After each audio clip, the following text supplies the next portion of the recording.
The power of a thin biconvex lens is P. The lens is cut horizontally along its principal axis into two equal parts, and then both the parts are placed in close contact as shown in the figure.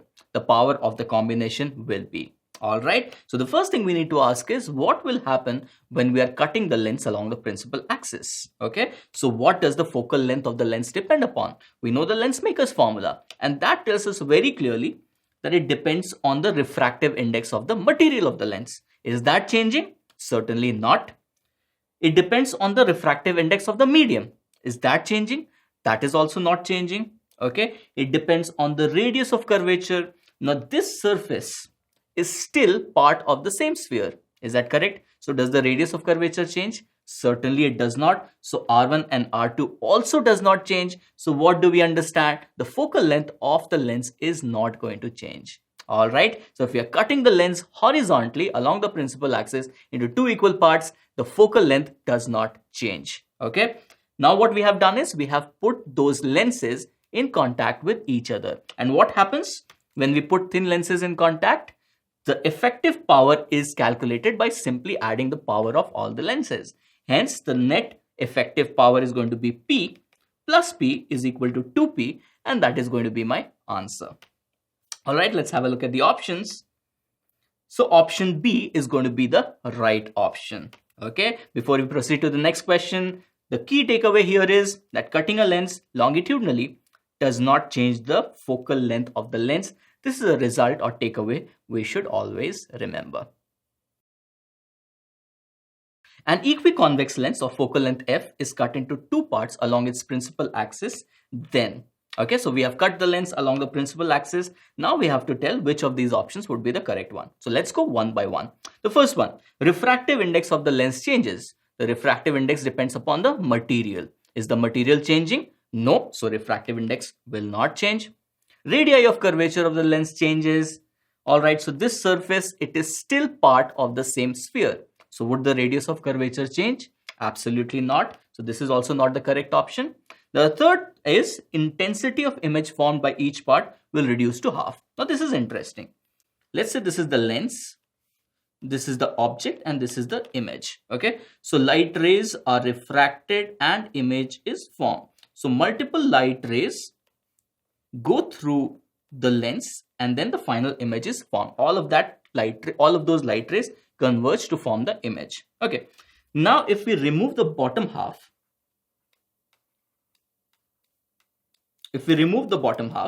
so now what do we have? We have only this part.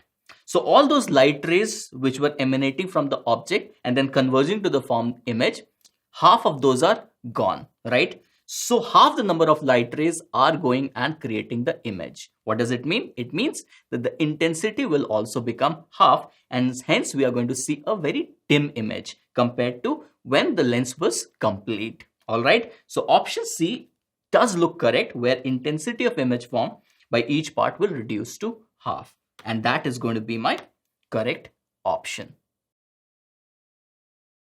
In a lens displacement method, the distance between the object and screen is 70 centimeter and the focal length of the lens is 16 centimeter. Find the separation between the sharp image positions of the lens. So in a lens displacement method, the distance between the object and the screen is fixed. We find one position of the lens where a sharp image is formed on the screen. Then we displace the lens and we find another position where a sharp image is again formed on the screen. Now using the distance between the lenses or the positions of the lenses, we find the focal length of the lens. Okay, that is the basic idea, and the key concept behind this method is the principle of reversibility of path of light, and which is if the direction of light is reversed, it retraces its path. Okay, so if the object is here and the image is formed at the screen, then x is the object distance and y is the image distance. Now if I reverse the direction of light over here, then it is going to retrace its path and the image is going to be formed here. What do I mean? If we interchange the object and the image like this, what is going to happen? Then y will become the object distance and x will become the image distance. What does it mean? That if the distance between the object and the screen is not changed, we'll get one position of the lens where x is the object distance, y is the image distance.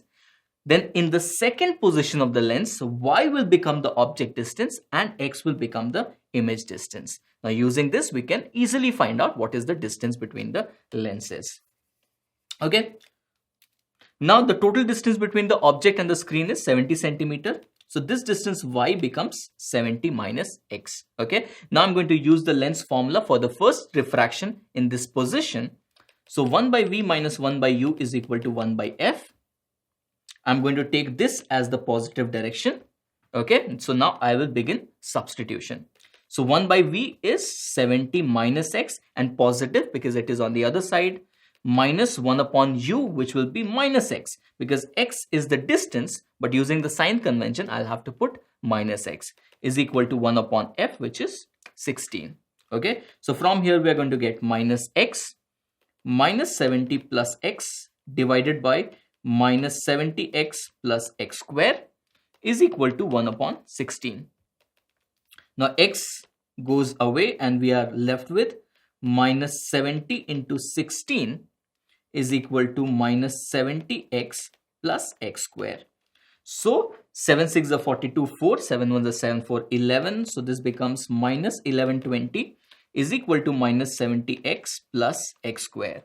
Okay, so simplifying it further, we are going to get x square minus 70x plus 1120 is equal to 0, and this is a quadratic equation. So there will be two values of x corresponding to the two positions of the lenses. All right, so let's quickly solve that.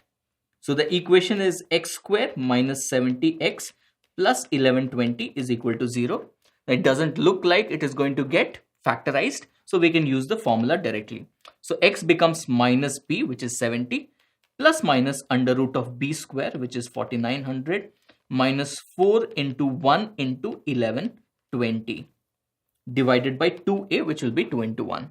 So this becomes 70 plus minus under root of 4900, minus 4 into 2, 8, and 4480 divided by 2. Let's simplify this. So this becomes 0, this becomes 2, and we have 420 divided by 2. Now we can further simplify this as 70 plus minus under root of 420. 420 I can factorize it as 4 into 105 divided by 2. Now this 4 will come out and will become 2. So I can write it as 35 plus minus. Now under root of 105, under root of 100 is 10. Under root of 105 would be slightly more than that. So let's say 10.2. So one of the positions is 35 plus 10.2. The other position is 35 minus 10.2. So what will be the distance between the two?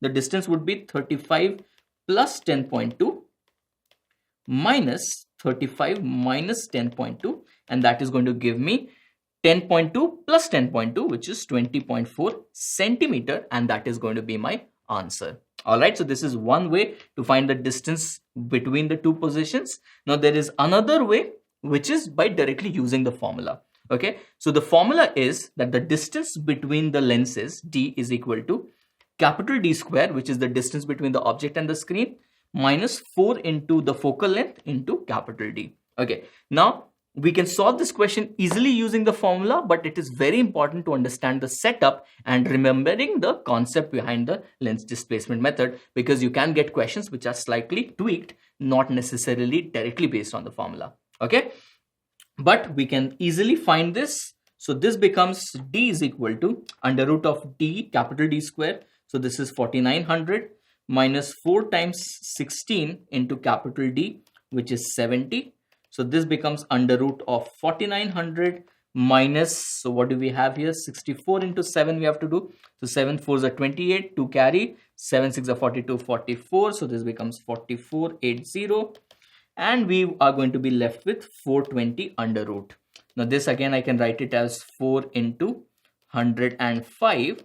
So under root of 4 is going to be 2. Under root of 105 is going to be approximately 10.2. So this is going to give me 20.4 centimeter, and that is going to be the answer. Now it is very easy to use the formula and find the answer, but it is equally important to remember the setup and the theory behind it. All right, so that's it. What are the options? So option A is going to be my correct option. A convex lens, when placed in the first position, forms a real image of an object on a fixed screen. Alright, something like this. The distance between the object and the screen is 75 centimeter. On displacing the lens from first position by 25 centimeter to the second position, again a real image is formed on the screen. The focal length of the lens is, okay? So what is happening? In one position, we have an image formed on the screen, then we displace it by 25 centimeter, and again a sharp image is formed on the screen. We have to find out what is the focal length. Again, the idea is principle of reversibility of path of light. So in one of the positions, x will be the object distance, y will be the image distance. In another position, y will become the object distance and x will become the image distance, right? So let's say this is A, the object distance, and this is B, the image distance for the first position. So what will happen in the second position? In the second position, this will become B and this will become A. Is that correct? Okay. Now what do we see? This is A, this is 25 centimeter, and this is A. If we add all of this up, what are we going to get? We are going to get capital D. Okay. So can I simply say that 2A plus 25 centimeter is equal to 75 centimeter? Okay, perfect. What does that tell me? That tells me that A will come out to be 25 centimeter. Perfect. Now what I can do now is use the lens formula and find out the focal length. So I'm going to use the lens formula at the first position. Okay, and I'm going to take this direction as positive. Okay, so 1 by V minus 1 by U is equal to 1 by F. Now what is 1 by V? V is B. Okay, and how much is that? That is going to be this distance over here. How much is that distance? That distance is 25 centimeter plus 25 centimeter, which is 50 centimeter, and it is going to be positive as per our sign convention. Okay, minus 1 upon U. What is U? U is this distance over here. How much is that going to be? 25, but using the sign convention, minus 25. This is equal to 1 upon F. All right, so this we can write as 50 will be the LCM, so this becomes 1 plus 2 is equal to 1 by F. So from here we can say F is going to be equal to 50 upon 3 centimeter, and that is going to be my answer. Now again, because we don't know the direct result of the lens displacement method, we can use this formula to find the answer as well. But again, I'm emphasizing that remembering or knowing the theory behind it is equally important. Okay, so from here F becomes capital D, which is 75 square minus X, which is 25 square, divided by 4 times T, which is 75. So from here what we can do is we can take 25 square out. Okay, we are taking that common. So inside we'll be left with 3 square, which is 9, minus 1 divided by 4 times 75. Okay, so this becomes 8. So 4 and 2. And then we can write it as 25 times 25 into 2 divided by 75. So this gives me 3, and I'm left with 50 by 3 centimeter. Again, very easy to find out the focal length, but again emphasizing, remember the theory behind it. All right, so my answer is 50 by 3 centimeter. And what will be the correct option? Option B is going to be the correct option. A biconvex thin lens is prepared from glass of refractive index 3 by 2. Two bounding surfaces have equal radii of 25 centimeter each. One of the surfaces is silvered from outside to make it reflecting. Where should an object be placed before this lens so that image coincides with the object? Alright, the key concept here is that for the image to be formed on the object itself, the last reflection should be normal to the mirror so that the light retraces its path. Okay, so after refraction, if this light is incident normally on this mirror, then it will be reflected normally and it is going to retrace its path, and the image is going to be formed on the object itself. That is the basic idea, and using that we can solve this question. Okay, now if one surface of the lens is silvered, then what it makes it is a combination of one refracting surface and one reflecting surface or a mirror. Okay, so this surface here is a refracting surface and the other surface becomes a concave mirror. And using this, we just have to solve this question.